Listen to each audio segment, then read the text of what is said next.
त्रिजटा रावण की नगरी में एक ऐसी राक्षसी थी जिसका जन्म तो राक्षस कुल में हुआ था, लेकिन उसका हृदय देवियों के समान पवित्र था।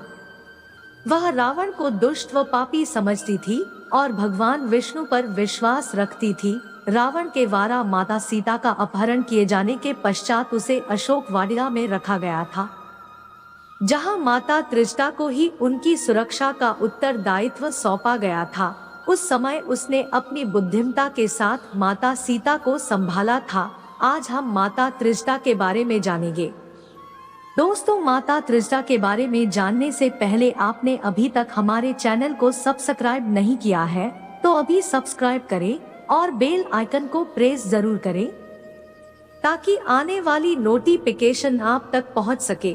त्रिजटा के जन्म के बारे में वाल्मीकि रामायण व तुलसीदास की रामचरितमानस में तो नहीं बताया गया है, लेकिन कुछ अन्य भाषाओं में त्रिजटा के बारे में अलग अलग विवरण सुनने को मिलते हैं। सबसे प्रमुख मान्यता के अनुसार त्रिजटा को रावण के छोटे भाई विभीषण व उनकी पत्नी सरमा की पुत्री बताया गया है। कुछ अन्य रामायण में त्रिजटा को रावण व विभीषण की बहन के रूप में दर्शाया गया है। किसी भी बात को प्रामाणिक तौर पर नहीं कहा जा सकता है, लेकिन यह निश्चित है कि उसका जन्म एक राक्षस कुल में हुआ था।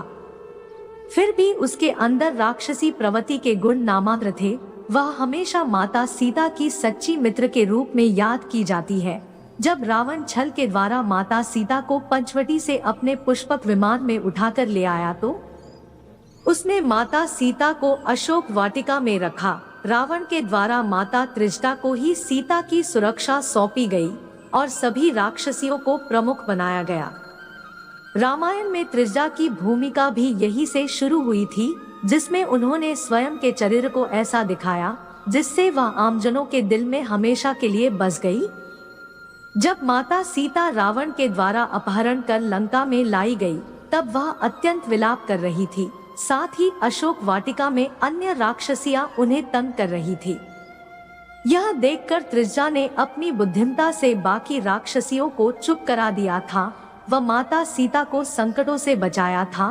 त्रिजटा के कारण ही माता सीता को उस राक्षस नगरी में रहने की शक्ति मिली और उनका विलाप कम हुआ था। वैसे तो माता त्रिजटा रावण की सेविका थी, लेकिन वह भगवान श्री राम की विजय में विश्वास रखती थी। उसने अपने व माता सीता के बीच के संबंधों को जग जाहिर नहीं होने दिया, किंतु हर पल वह माता सीता को हर महत्वपूर्ण जानकारी देती थी, जैसे कि लंका का दहन होना, समुद्र पर सेतु बनना, राम लक्ष्मण का सुरक्षित होना इत्यादि। त्रिजटा के द्वारा समय समय पर माता सीता को जानकारी देते रहने से उनकी हिम्मत बंधी रहती थी।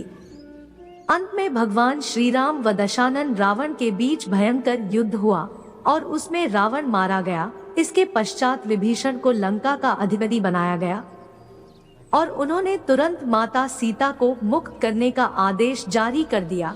त्रिजटा माता सीता के जाने से तो दुखी थी, लेकिन प्रसन्न भी थी कि अब सब विपत्ति टल गई। लंका के बाद जब माता सीता भगवान श्री राम के पास आई, तब उन्होंने माता त्रिजटा के वात्सल्य व प्रेम के बारे में राम को बताया। यह सुनकर सभी बहुत खुश हुए और भगवान राम व माता सीता ने त्रिजटा को इतने पुरस्कार दिए कि अब जीवन भर उन्हें कुछ करने की आवश्यकता नहीं थी। साथ ही त्रिजटा को लंका में भी विभीषण के द्वारा अहम उत्तरदायित्व व उचित सम्मान दिया गया। कुछ मान्यताओं के अनुसार माता त्रिजटा भगवान राम व माता सीता के साथ पुष्पक विमान में बैठकर अयोध्या भी आई थी और कुछ दिनों तक उनके साथ रही थी। कुछ रामायण में लंका विजय के बाद यह बताया गया है कि विभीषण ने भगवान हनुमान से अनुरोध किया था कि वे उनकी बेटी त्रिजटा से विवाह कर ले। इसके बाद हनुमान ने त्रिजटा से विवाह किया, जिन्हें एक पुत्र तेगंगा प्राप्त हुआ। कुछ समय तक वहां रहने के पश्चात हनुमान वहां से चले गए। तो दोस्तों, ये थी माता त्रिजटा की कहानी। मित्रों, कहानी पसंद आई हो तो हमें कमेंट में अवश्य बताएं और हमारे चैनल को सब्सक्राइब जरूर करें। धन्यवाद।